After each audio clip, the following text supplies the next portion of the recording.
berdoa tidak mau putus asa. 70 tahun berdoa.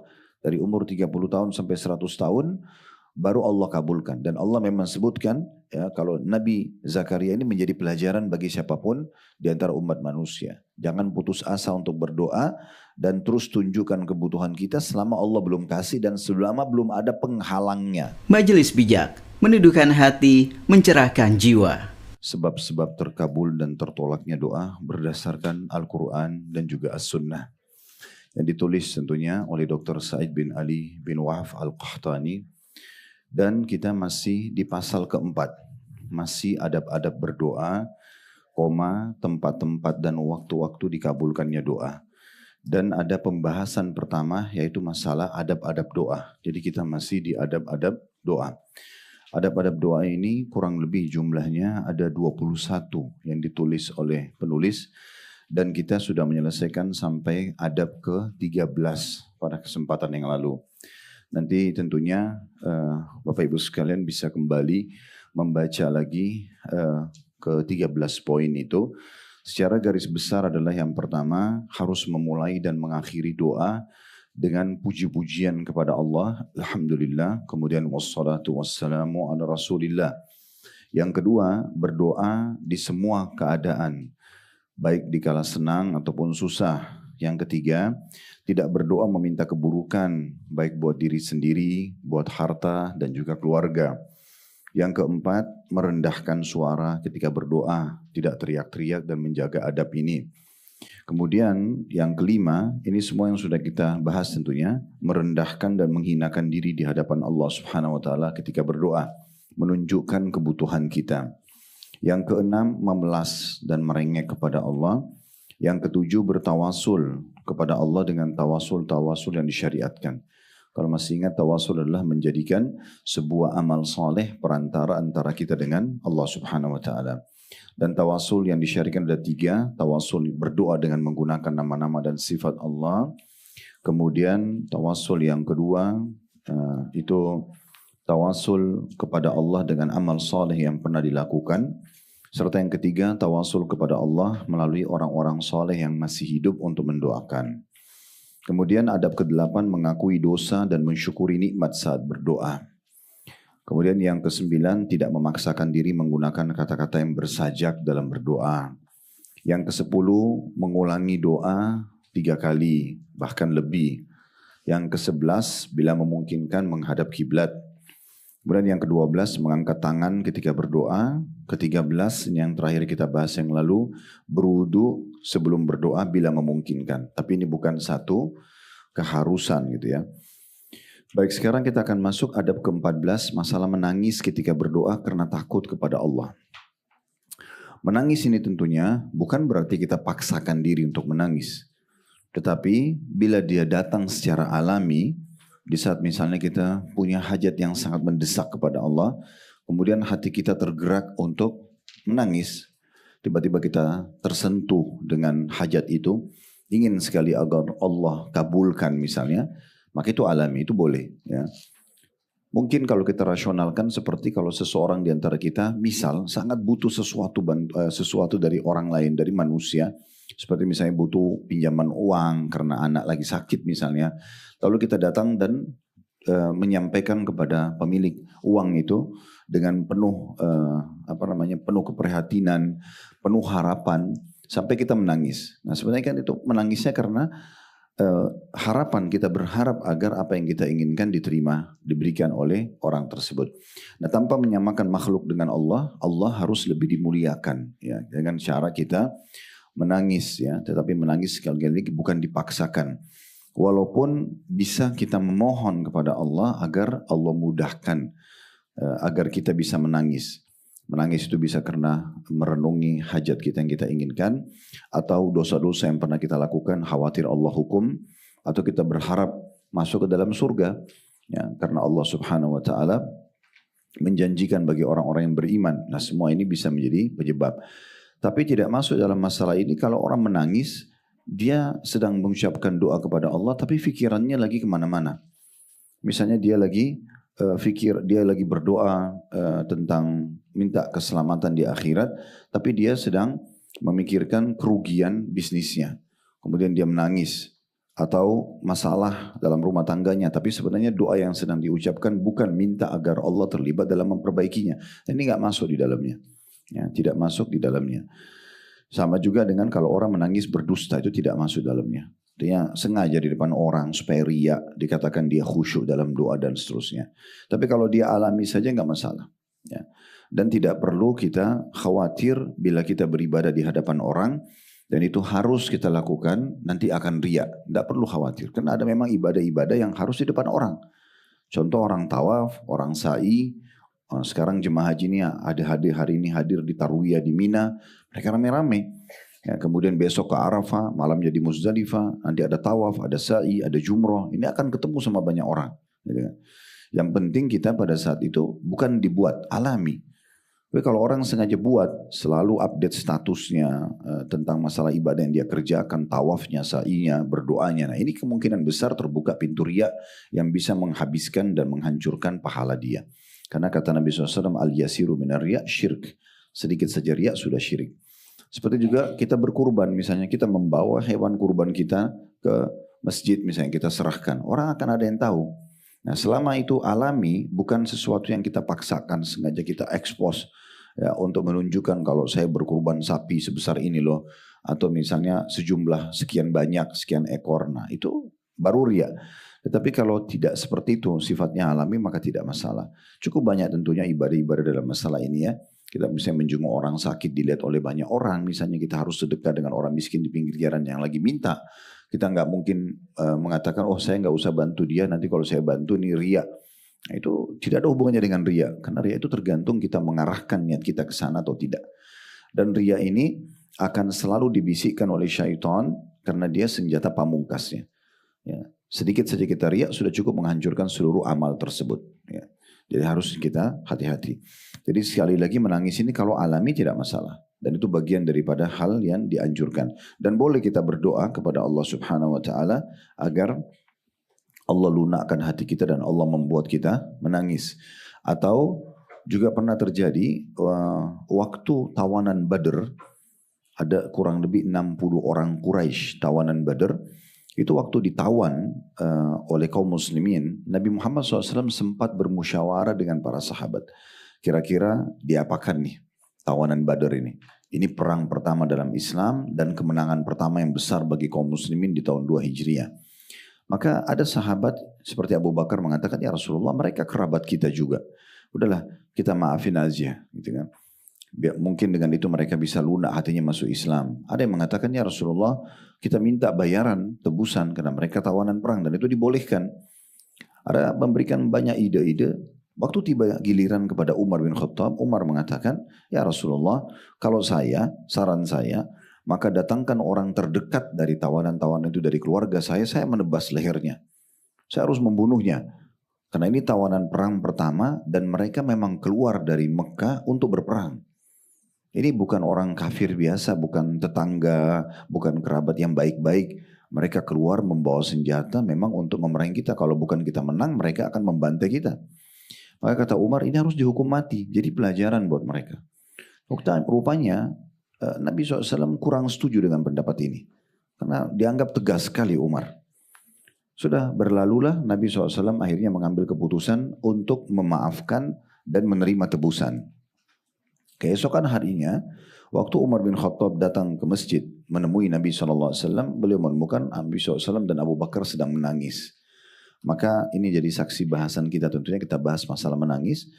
Maka Umar mengatakan, ya Rasulullah, wahai Abu Bakar, apa yang membuat kalian berdua menangis? Tolong beritahukan kepadaku agar aku juga bisa ikut menangis.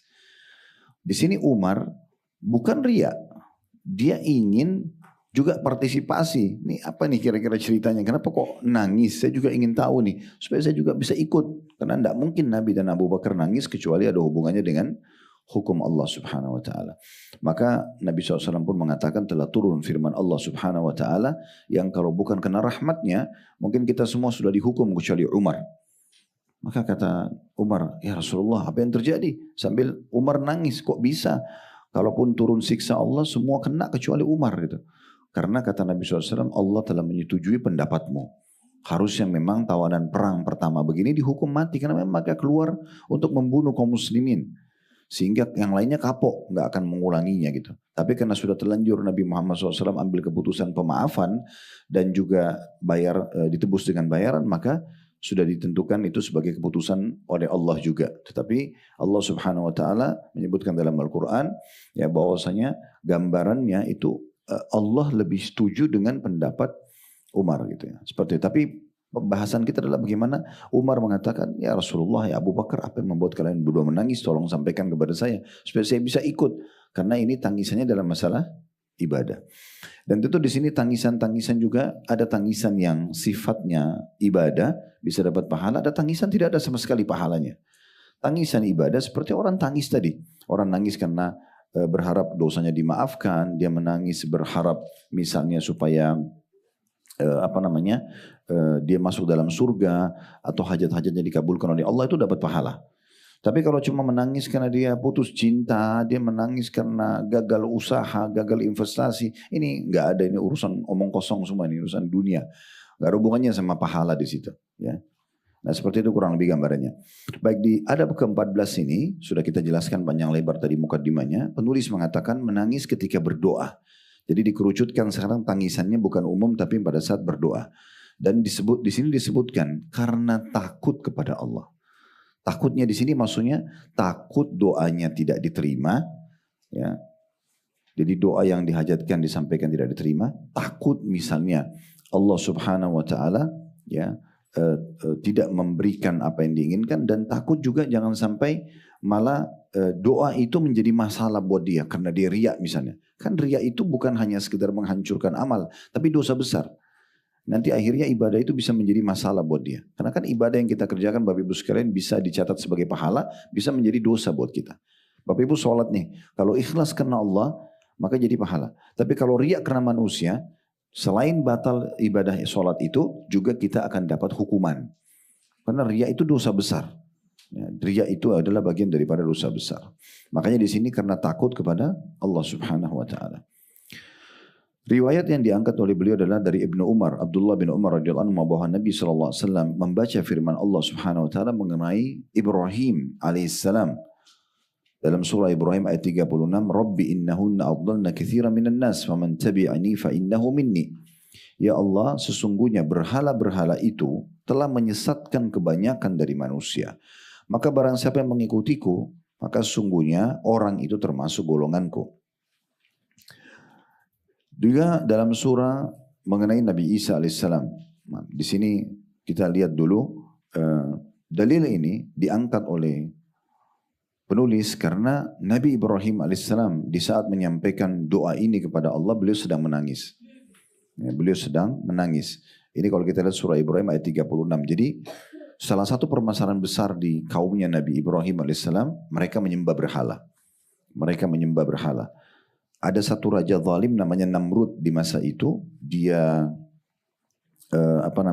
mengaku sebagai Tuhan, dan dia buat satu tempat ibadah dipenuhi dengan patung-patung, termasuk patungnya dia.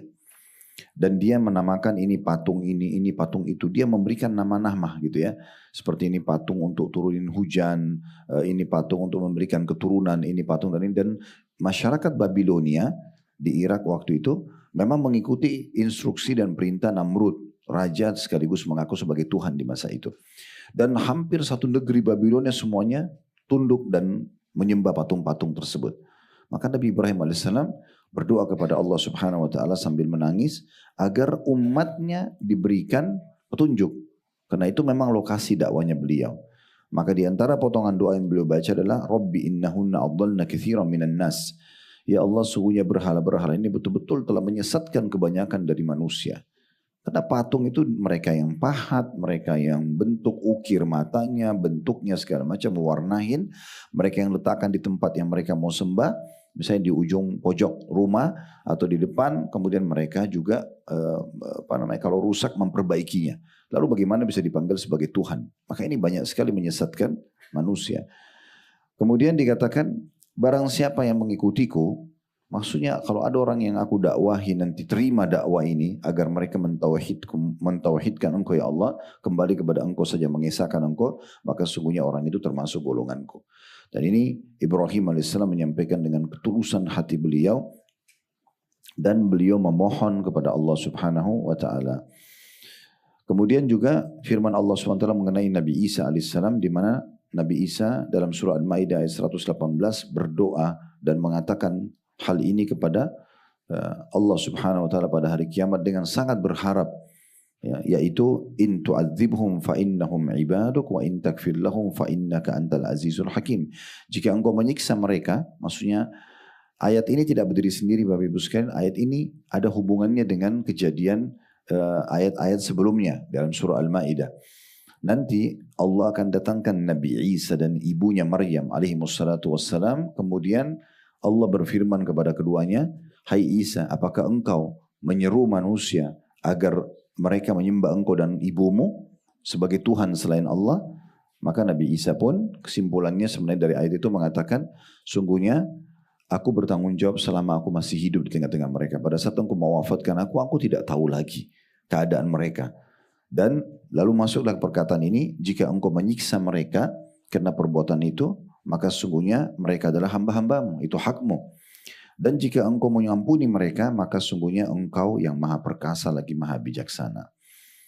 Setelah Rasulullah SAW merenungi dua ayat ini, maka beliau mengangkat kedua tangan beliau sembari berdoa, Allahumma ummati ummati. Ya Allah umatku umatku. Jadi beliau pun melihat ternyata bagaimana kepedulian Nabi Ibrahim terhadap umatnya agar Allah berikan hidayah. Bagaimana kepedulian Nabi Isa agar Allah maafkan umatnya di hari kiamat. Ini berarti pedulinya luar biasa. Bukan hanya sekedar menyelamatkan diri sendiri. Maka Nabi SAW mengangkat tangan seraya mengatakan, Ya Allah umatku umatku. Lalu beliau menangis. Nabi SAW menangis. Maka Allah SWT berfirman mengirim Jibril. Ya Jibril, idhab ila Muhammadin wa rabbuka alam wasalhu ma yubkika. Hai Jibril, pergilah wahai kepada Muhammad dan Rabbmu tentu lebih mengetahui. Tanyakan apa yang menyebabkannya menangis. Jadi Jibril AS pimpinan para malaikat, kita sudah tidak asing tentang ini tentunya. Dan beliau salah satu tugasnya menemui para nabi-nabi dan rasul menyampaikan wahyu. Jadi Jibril datang dan Allah perintahkan. Di sini kata-kata dan Tuhanmu lebih mengetahui, maksudnya Allah walaupun tidak mengutus Jibril sudah tahu apa yang terjadi. Tetapi Allah tugaskan Jibril untuk datang bertanya kepada Nabi Muhammad SAW apa yang membuat menangis. Maka Jibril pun menemui Nabi SAW dan menanyakan, Rasulullah SAW menceritakan apa yang ia ungkapkan. Maksudnya dari kejadian Nabi Ibrahim, kejadian Nabi Isa tadi, begitu pedulinya terhadap umatnya, maka Nabi SAW juga ingin sekali agar diampuni umatnya nanti pada hari kiamat. Maka Jibril pun kembali kepada Allah dan melaporkan itu. Lalu Allah memerintahkan kembali Jibril mengatakan, ya Jibril idhab ila Muhammadin faqul inna sanurdika fi ummatika wala nasu'uk. Wahai Jibril, pergilah temui Muhammad dan katakan padanya bahwa sungguhnya kami akan menjadikan kamu ridho dalam persoalan umatmu dan kami tidak akan berlaku buruk terhadapmu. Dan riwayat ini yang jadi saksi bahasan adalah menangisnya Nabi Muhammad SAW. Adab ke-15, memperlihatkan kebutuhan kepada Allah dan mengadu kepadanya. Ini sebenarnya agak mirip dengan poin nomor 2, poin nomor 3 di adab-adab kita.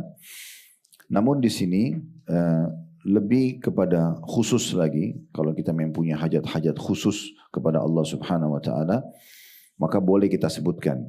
Ya. Walaupun sebenarnya kalau kita sampaikan, kalau misalnya ibu dan bapak sekalian lagi sakit itu penyakit tertentu. Misal orang kena diabetes misalnya. Lalu dia sebutkan dalam doanya, ya Allah tolong sembuhkan diabetes saya ini. Nah, itu dibolehkan dalam Islam. Tetapi kalau mau lebih baik lagi, maka dia sebutkan secara umum. Ya Allah sembuhkan semua penyakitku. Nah, karena nanti kalau di diri dia, di tubuh dia ada komplikasi penyakit, maka semua bisa kena penyembuhan. Daripada dia fokus kepada satu. Sama juga dengan orang meminta misalnya diberikan rezeki. Daripada dia mengatakan, ya Allah berikanlah untukku rumah, sebuah rumah misalnya. Itu boleh saja, itu khusus kebutuhannya dia. Tetapi kalau dia mengatakan, ya Allah lapangkanlah rezeki untukku sehingga terpenuhi semua kebutuhan duniaku. Maka kan bisa rumah, kendaraan, makanan, minuman, pakaian dan segala macam. Maka itu lebih baik. Nah, itu lebih baik. Sama juga orang meminta jodoh. Dia kalau mengatakan, ya Allah nikahkan saya sama si fulan. Itu boleh saja. Misal. Tapi kalau dia mengatakan, ya Allah berikanlah aku jodoh dari sisimu yang terbaik menurutmu. Maka itu lebih baik. Ya. Karena kalau kita khususkan, berarti kita hanya akan dapat itu saja. Sebagai contoh misalnya kalau orang bilang jodoh, sebutin. Kalau misal kriteria orang itu belum masuk, maka Allah belum kasih. Misalnya belum kasih. Misalnya orang minta sempurna. Saya mau seseorang jodoh yang begini. Misalnya kriterianya banyak dia sebutin sama Allah. Sementara kriteria itu tidak ada di negerinya misalnya. Contoh. Maka dia belum mendapatkan itu sampai nanti akan ada orang yang seperti itu datang. Sebagai contohnya. Tapi kalau dia minta secara umum, maka akan lebih tepat. Dan itu dimaksud dengan adab ke-15. Diambil daripada firman Allah Subhanahu wa taala dalam surah Al-Anbiya ayat 83 yang bunyinya wa ayyuba idnada rabbahu anni massani yadhur wa anta arhamur rahimin. Dan ingatlah kisah Ayyub, maksudnya pelajarilah ketika ia menyeru Rabbnya berdoa, ya Allah sesungguhnya aku telah ditimpa penyakit dan engkau adalah yang maha penyayang di antara semua penyayang. Di sini kita lihat Nabi Ayyub alaihissalam ditimpa penyakit sejenis kusta gitu kan, yang menular, ujian dari Allah Subhanahu wa taala sehingga umatnya menjauhinya itu kurang lebih selama 20 tahun gitu kan. Dan Nabi Ayyub alaihissalam bersabar. Setelah 20 tahun dia bersabar, maka dia pun hanya mengucapkan ini, ya Allah sesungguhnya aku telah ditimpa penyakit. Dia tidak sebutkan penyakit khususnya, tapi penyakit. Karena kita tidak tahu penyakit ini punya rentetan komplikasi penyakit apa lagi gitu ya. Maka dia mengatakan tiba penyakit. Dan dia tidak mengatakan karena saya sudah bersabar selama 20 tahun ya Allah maka sembuhkanlah saya. Nah, tapi dia mengatakan dan engkau adalah zat yang maha penyayang di antara semua penyayang. Maksudnya aku akan serahkan kesembuhanku ini padamu. Kalau engkau sembuhkan sekarang aku terima. Kalau engkau belum sembuhkan pun aku terima. Gitu kan. Maka ini adalah adab yang sangat baik menunjukkan kebutuhan dan kerendahan kepada Allah Subhanahu wa taala. Termasuk juga dalam makna ini adalah doa Nabi Zakaria alaihissalam dalam surah Al-Anbiya ayat 89, Rabbi la tadharni fardan wa anta khairul warithin. Ya Allah janganlah engkau membiarkan aku hidup seorang diri dan engkau adalah waris yang paling baik. Maksudnya Nabi Zakaria alaihissalam ini pernah kita singgung kisahnya di awal surah Maryam. Ya, di ayat 1 sampai ayat 15 ya. Beliau menikah di umur 30 tahun, istrinya 20 tahun dan istrinya mandul. Ya, tidak bisa punya anak. Beliau berdoa agar Allah berikan anak dari istri yang mandul ini. Dan itu terus beliau berdoa selama 70 tahun. Sampai umurnya 100 tahun, sudah sangat tua, rambutnya sudah putih semuanya, badannya sudah lemah. Istrinya pun sudah 90 tahun, Allah kabulkan istrinya yang 90 tahun ini, Allah berikan kesehatan, hamil melahirkan Nabi Yahya. Nah ini pada saat beliau berdoa, tidak mau putus asa, 70 tahun berdoa.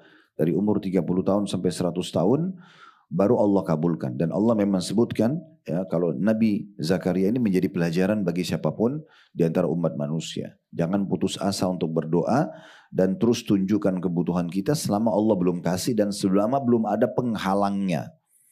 Karena memiliki anak dari yang orang mandul itu bukan satu halangan, ya, bukan satu halangan. Karena secara alami Allah harusnya memberikan keturunan gitu ya. Nah seperti itulah. Dan yang dimaksud engkau adalah waris yang paling baik, maksudnya orang atau zat tentunya yang akan memberikan yang terbaik. Juga doa Nabi Ibrahim alaihissalam ya, pada saat meninggalkan Hajar dan Ismail di Mekah, beliau menyampaikan hajatnya dalam surah Ibrahim ayat 37. Rabbana inni askantu min dhurriyyati biwadin ghairi dhi dhar'in 'inda baitika al-muharrami rabbana liyuqimus salata faj'al af'idatan minan nasi tahwi ilaihim warzuqhum minats thamarati la'allahum yashkurun. Ya Rabb kami, sungguhnya aku telah menempatkan sebagian keturunanku di lembah yang tidak mempunyai tanam-tanaman di dekat rumahmu atau Baitullah, Ka'bah yang dihormati. Ya Rabb kami, yang demikian itu agar mereka mendirikan sholat, maka jadikanlah hati sebagian manusia cenderung kepada mereka dan berilah mereka rezeki dari buah-buahan, mudah-mudahan mereka bersyukur. Jadi doa ini sudah tidak asing tentunya di kisah Nabi Ibrahim alaihissalam di mana beliau memohon kepada Allah pada saat diperintahkan oleh Allah hanya menurunkan saja, mendrop saja istrinya Hajar dan Ismail di Mekah dan akhirnya terbentuklah komunitas masyarakat Mekah. Ini di kajian Sirah Nabawi sudah panjang lebar kami sampaikan kisahnya berhubungan dengan masalah ini. Akhirnya Nabi Ibrahim AS meninggalkan mereka berdua dan pulang menuju ke Palestina. Di tengah jalan beliau berdoa ini. Beliau mengatakan kurang lebih maknanya, ya Allah, sungguhnya aku tinggalkan keluarga aku, maksudnya istri dan anakku di sebuah lembah. Letter Al-Qur'annya biwadin ghairi dzi dzara, di sebuah lembah yang tidak ada satu pohon kering pun. Jadi bukan hanya pohon basah, tapi pohon kering pun tidak ada. Maka di situ Nabi Ibrahim AS sampaikan hajatnya, sebagaimana aku kena patuh kepadamu ya Allah, maka makmurkanlah hidup mereka, datangkanlah buah-buahan, datangkanlah orang-orang yang bisa hidup bersama mereka. Kemudian yang ke-16, memulai doa untuk diri sendiri apabila doa tersebut untuk orang lain. Nah ini juga termasuk yang perlu kita fahami. Artinya mendoakan diri sendiri bagian daripada adab yang harus difahami. Selalu kita doakan diri kita dulu, baru kemudian kita doakan orang lain, gitu ya. Mendoakan diri sendiri ini ada hubungannya dengan poin-poin yang sebelumnya sempat kita singgung ya. Di poin tidak boleh mengucapkan doa-doa buruk buat diri kita, keluarga kita dan juga harta kita, walaupun hanya bercanda. Nah, walaupun hanya bercanda. Ucapan kepada anak-anak, kamu kok nakal ya, atau menyesal menikah misalnya diucapkan pada pasangan atau dan semua ini itu kembali seperti poin nomor 3, ya, adab nomor 3. Nah di sini kita memulai untuk diri sendiri dan kita mendoakan kebaikan-kebaikan. Semua harus kita dahulukan diri kita ya. Seperti misalnya berdoa, seperti misalnya juga nafkah, uang yang kita keluarkan untuk kebutuhan.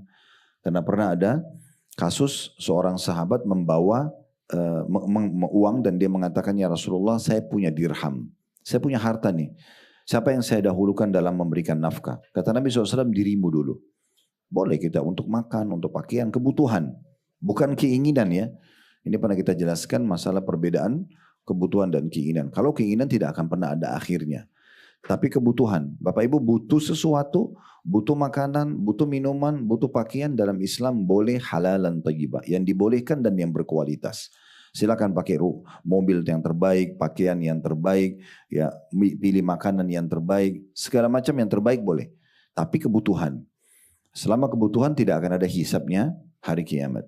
Tetapi kalau keinginan, kita tidak pernah puas dengan apa yang Allah berikan, tidak pernah berhenti, pakaian terus menerus ya dibeli padahal sebenarnya baru mungkin kemarin beli, sekarang ada promo baru keluar beli lagi, bagaimana itu belum dipakai dan segala macam, ini akan ada hisab pada hari kiamat. Allah akan tanya untuk apa kebutuhannya.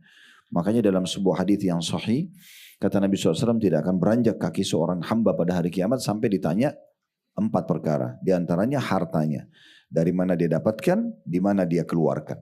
Khusus harta begitu ya. Kalau yang 3-nya itu adalah tentang masa mudanya di mana dia habiskan, waktunya di mana dia pakai, kemudian juga ilmunya yang Allah kasih apakah dia sudah amalkan atau tidak. Nah, harta khusus dari mana dia dapat, kemana dia keluar. Pernah kami jelaskan harta itu ya dibagi menjadi 4 bagian. Yang pertama yang terbaik, sumbernya halal dikeluarkan pada yang halal. Itu yang terbaik. Jadi kalau Bapak Ibu punya income yang halal, mungkin kalau ibu-ibu dari suami, misalnya suaminya kerjanya halal atau memang ada bisnis halal, itu yang sudah bagus, tinggal bagaimana pengeluarannya, harus dua-duanya dikontrol. Ini orang yang terbaik, sumber halal, keluar pada halal. Yang kedua, setengahnya baik, setengahnya buruk. Setengahnya tidak akan dihisab oleh Allah, setengahnya akan ada hisab, yaitu sumbernya halal dikeluarkan pada yang haram. Dia sudah dapat income yang halal tapi dipakai judi, dipakai zina misalnya. Maka ini sumbernya setengahnya dapat pahala, setengahnya dapat dosa pengeluarannya, dan Allah akan tanya hari kiamat. Yang ketiga, ini dua-duanya buruk, dosa. Ya. Walaupun sebagainya di mata manusia baik, yaitu sumbernya haram, pendapatan dari judi, dari riba, dari manipulasi data, lalu dipakai ibadah, dipakai umroh, dipakai haji, dipakai bakti sama orang tua, dikasih nafkah keluarga, ini semuanya dosa. Karena dalam sebuah hadis kata Nabi SAW, tidak ada seseorang yang menginfakkan harta dari yang haram kecuali pasti akan menambah hukuman dan siksaan bagi dia di neraka. Jadi ini kebodohan, kadang-kadang ada orang begitu. Dia pikir ini dana korupsi, ini dana haram, ya sudah, tidak apa-apa deh umrohin ibu sama bapak saya. Nggak ada pahalanya dan tidak akan diterima itu. Tidak akan diterima. Ini tetap akan mendatangkan dosa. Karena Nabi SAW mengatakan, Inna Allah tayyibun la yakbalu illa tayyiba. Allah itu suci dan bersih, tidak terima kecuali yang suci dan bersih. Nah yang terakhir yang paling buruk, sudah sumbernya haram, dikeluarkan pada yang haram. Hasil manipulasi data, mencuri dan segala macam, lalu dikeluarkan untuk judi, untuk zina, sudah sumbernya buruk kepada tempat yang buruk lagi. Maka harus hati-hati sekali, ya harus jeli sekali dalam masalah ini. Baik, jadi kita mendoakan diri kita, ya, dan mendahulukan diri kita, dan baru kita ikutkan orang lain. Ya. Beranjak daripada perkataan Ubay atau penyampaian Ubay bin Ka'ab radhiyallahu anhu, sahabat yang mulia ini, anna Rasulullah sallallahu alaihi wasallam kana idza dzakara ahadan fada'a lahu bada'a bi nafsihi. Bahwa Rasulullah SAW apabila mengenang seseorang, ya, lantas beliau berdoa untuknya, maka beliau memulai dari diri beliau sendiri. Ada footnote di bawah tentu, hadits ini diriwayatkan oleh Tirmidzi. Kemudian penulis mengatakan tetapi telah sabit, ya maksudnya sabit itu kalau mau ditulis di bukunya, maksudnya telah benar, ya ada dalam hadis lain bahwasanya Rasulullah SAW tidak memulai doa dari dirinya sendiri seperti mendoakan Anas ibnu Abbas dan Ummu Ismail radhiyallahu anhum ajma'in. Jadi di adab ini artinya pilihan. Bapak ibu boleh mendoakan diri sendiri baru orang lain, boleh juga langsung mendoakan orang lain. Misal ada orang tiba-tiba datang kepada bapak ibu mengatakan tolong doain saya. Lalu kita lihat, oh kiblat di mana? Sana. Baik, alhamdulillah, wassalatu wassalamu ala rasulillah. Semoga Allah sembuhkan penyakitmu, semoga Allah mudahkan urusanmu misalnya. Boleh saja. Tapi kalau kita mau libatkan diri kita, itu bagian yang disampaikan oleh Ubay bin Ka'ab. Ya. Artinya ada riwayat yang menyebutkan Nabi memulai diri sendiri, riwayat Ubay bin Ka'ab, ada juga riwayat yang lain dari, ya, disebutkan dari hadis, ya, Thabit, ya, di sini tidak disebutkan siapa sahabat yang meriwayatkannya, namun Nabi SAW pernah mendoakan Anas, mendoakan Ibnu Abbas dan Ummu Ismail, ini semuanya tanpa memulai dengan doa buat diri sendiri. Karena Anas bin Malik ini ibunya bernama Ummu Sulaim. Ummu Sulaim ini pernah bertemu dengan Nabi SAW. Lalu Ummu Sulaim mengatakan tolong doain Anas ya Rasulullah. Maka Nabi langsung doakan agar Anas dipanjangkan umurnya dan diberikan melimpah harta dan juga keturunan. Dan ternyata betul Allah memberikan umurnya panjang. Anas ini hidup sampai hampir 100 tahun. Dan juga memiliki keturunan yang banyak dan harta yang melimpah. Begitu juga dengan Abdullah bin Abbas. Nabi SAW menepuk pundaknya atau dadahnya sambil mengatakan semoga Allah menjadikanmu faqih dalam agama. Dan ternyata dia menjadi orang yang atau ulamanya kaum muslimin. Kemudian yang ke-17, Bapak Ibu sekalian, selain tadi mendoakan diri sendiri, tidak berlebihan atau melampaui batas dalam berdoa. Kata penulis, dinukil dari Ibnu Sa'ad bin Abi Waqqas radhiyallahu anhuma, beliau berkata, ayah saya mendengar saya berdoa, ya Allah, saya memohon surga kepadamu dan nikmat-nikmatnya, keindahannya, begini dan begitu. Dan saya memohon perlindungan kepadamu dari api neraka, rantai besinya, belenggunya dan begini dan juga begini. Ayahku berkata, wahai anakku, sesungguhnya aku mendengar Rasulullah SAW bersabda, sayakunu qauman ya'taduna fid du'a. Akan datang kaum nanti yang melampaui batas dalam berdoa. Jadi jangan sampai kamu termasuk dari mereka. Ini Sa'ad bin Abi Waqqas menasihati anaknya. Jika kamu diberi surga, maka kamu akan diberi surga dan segala nikmatnya. Jika kamu dihindarkan dari azab neraka, maka kamu akan dihindarkan dari neraka dan segala azabnya. Ini ada footnote di bawah, diriwayatkan oleh Abu Daud dan disahihkan oleh Syekh Albani. Riwayat ini memberikan pelajaran kita yang pertama, pentingnya seorang ayah atau ibu, orang tua selalu menasihati anaknya. Nah, karena Sa'ad bin Abi Waqqas menasihati anaknya, walaupun anaknya sedang melakukan ibadah. Jadi jangan, kadang-kadang ada orang tua karena dilihat anaknya sudah baik, dia tidak peduli lagi. Padahal sebenarnya tidak seperti itu. Justru kalau orang berbuat baik kita berikan dukungan, kalau dia berbuat salah kita luruskan. Ya, dukungan ini penting sehingga anak-anak itu terus termotivasi untuk istiqomah. Ini diambil dari bagaimana Sa'ad bin Abi Waqqas radhiyallahu anhu ini saat ini salah satu dari 10 orang sahabat dijamin masuk surga, Bapak Ibu sekalian ya. Ada 10 orang sahabat yang Nabi sebutkan namanya dijamin masuk ke dalam surga. Di antaranya Sa'ad bin Abi Waqqas radhiyallahu anhu. Kemudian yang kedua pelajarannya adalah pentingnya seseorang kalau berdoa tidak melampaui batas, dalam arti kata kalau dia sudah minta global. Tadi misalnya ya Allah mudahin jodoh buat saya yang terbaik di sisimu, sudah selesai. Jangan rincikan tinggi, putih, kaya, pintar, ini itu ini segala macam. Nanti kalau ada kriteria yang tidak masuk di situ, belum masuk, tidak ada di wilayah, tidak dapat gitu kan. Ya Allah berikan saya rumah tapi harus di Menteng misal. Contoh. Sehingga kalau belum ada rumah di Menteng yang mau dijual, ya, atau tidak ada tanah kosong, dia belum dapat. Tapi kalau ya Allah berikanlah aku ya rumah yang bisa layak untuk aku hidup dan menurutmu yang terbaik. Udah Allah kasih di mana yang terbaik. Nanti Allah akan sekaligus kasih bukan cuma rumahnya. Kalau kita minta rumah nanti Allah, tidak usah kita bilang ya Allah saya minta rumah dengan semua perabot-perabotnya, sofanya yang merek ini misalnya atau ranjang merek ini. Nah itu kan rincian, itu melampaui batas yang dimaksud. Tapi mintalah rumah orang sudah faham. Berarti akan ada dengan seluruh isinya gitu ya. Nah kita seperti itu permohonannya. Nah ini yang dimaksud. Makanya di sini anaknya Sa'ad bin Abi Waqqas berdoa, ya Allah saya minta kepadamu surga. Lalu karena dia tahu di surga ada apa, dia minta rinci. Dia sebutkan rinciannya. Dengan kebun-kebunnya, dengan dipan-dipannya, dengan permadaninya, dengan ini dan itu segala macam. Dan saya ya Allah minta kepadamu berlindung dari api neraka dan dari semua. Di neraka kan ada siksaan pakai belenggu, rantai, semua jenis alat-alat yang dipakai siksa di sana itu banyak sekali. Ada air panas, ada timah, ada nanah dan darah dan segala macam gitu kan. Maka tidak perlu kita katakan ya Allah, Allah tidak minta, tidak bebankan kita ya Allah aku berlindung kepadamu dari neraka sakar, dari apinya, panasnya, dari air panasnya, dari timahnya dan segala macam. Jadi cukup berlindung dari api neraka. Dan perkataan Sa'ad sangat bijaksana. Kalau kau minta surga dan Allah kasih, maka kau akan dapat surga dan semua fasilitasnya. Ya. Begitu juga kalau kau berlindung dari api neraka, kau akan selamat dari semua jenis siksaannya. Tetapi di sini ada poin yang perlu kita titik beratkan. Kalau begitu saya kalau minta surga, apakah saya minta surga saja secara umum atau boleh saya minta surga tertentu? Sama dengan kalau saya minta rezeki. Bisa enggak saya minta rezeki umum, secara umum atau saya minta rezeki yang terbaik? Maka jawabannya boleh minta yang terbaik.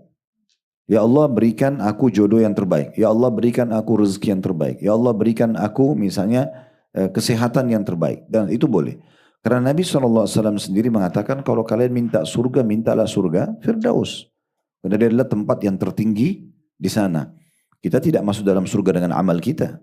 Kalau amal kita tidak ada nilainya untuk masuk ke dalam surga. Yang abadi dalam kenikmatan. Tapi kita masuk surga karena rahmat dari Allah Subhanahu wa ta'ala. Makanya Nabi Muhammad SAW pernah bersabda kepada para sahabat, sesungguhnya kita semua masuk ke dalam surga karena rahmat Allah. Para sahabat mengatakan, Anda juga ya Rasulullah? Kata Nabi SAW, saya juga. Ya, sungguhnya Allah meliputi saya dengan rahmatnya. Ya, jadi memang kita tidak usah mengatakan, oh saya tidak bisa, kayaknya tidak pantas masuk surga Firdaus. Ya, tidak usah saya minta deh, karena memang amal saya kurang. Nah, kita memang tidak ada yang masuk ke dalam surga dengan amal. Ya, tidak ada yang masuk surga dengan amal. Gitu kan? Ada sahabat di zaman Nabi SAW baru syahadat, terus terbunuh di jalan Allah, ikut berperang. Kasus Khuwairik, salah satu pendeta Yahudi yang masuk di perang Uhud, kemudian baru syahadat lalu mati, gitu kan? Lalu Nabi SAW melihat, lalu Nabi mengatakan inilah ahli surga, siapa yang melihat yang belum pernah sujud sekalipun. Bisa dapat, itu kuasa Allah Subhanahu Wa Taala. Makanya tinggal bagaimana kita merengek saja kepada Allah. Riwayat yang kedua, Abu Na'amah radhiyallahu anhu berkata bahwa Abdullah bin Mughaffal radhiyallahu anhu mendengar anaknya berdoa, ya Allah, sungguhnya aku memohon kepadamu istana putih di sebelah kanan surga. Apabila aku masuk surga, maka Abdullah menegur anaknya seraya berkata, wahai anakku, mintalah surga kepada Allah dan berlindunglah kepada Allah dari api neraka. Sungguhnya aku mendengar Rasulullah SAW bersabda, sayakunu fi hadhil ummati qaumun ya'taduna fit tahuri wad du'a. akan datang di tengah-tengah umat ini satu kaum yang berlebih-lebihan dalam bersuci dan berdoa. Nah, riwayat ini menambah buat kita faedah gitu ya. Selain tadi pentingnya orang tua mengingatkan anak-anak, mendukung kalau mereka buat kebaikan, selalu diawasi, selalu ditanya gitu ya. Kemudian juga kalau dia salah kita luruskan. Kemudian di sini pentingnya yang kedua tadi sudah kita singgung di riwayat yang pertama, mintalah sesuatu yang sifatnya global, tapi boleh kita minta terbaik dari global itu, ya. Minta surga dan minta firdausnya. Nah, seperti itu. Jadi tidak usah kita rincikan apapun yang ada dalam surga karena akan kita dapatkan. Nah, seperti itu kurang lebih tadi sudah kita singgung gitu ya.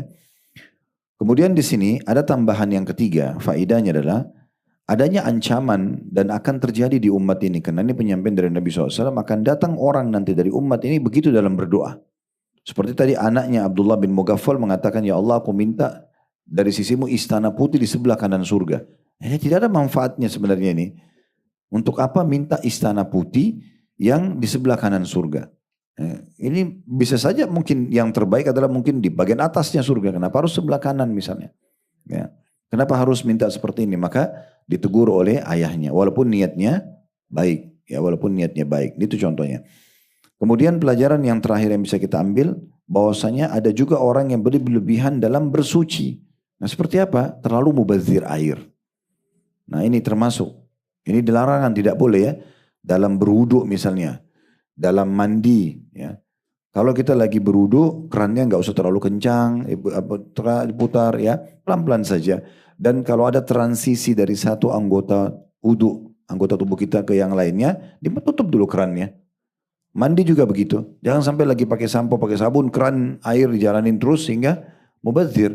Atau dia jalanin keran lalu dia sikat gigi dulu. Dan ini air jalan terus. Ini berlebihan dalam kesucian. Makanya disebutkan Nabi SAW kalau wudu, kalau beliau juga mandi junub, ya itu tidak banyak menggunakan air. Bukan berarti juga kita kurang gitu ya.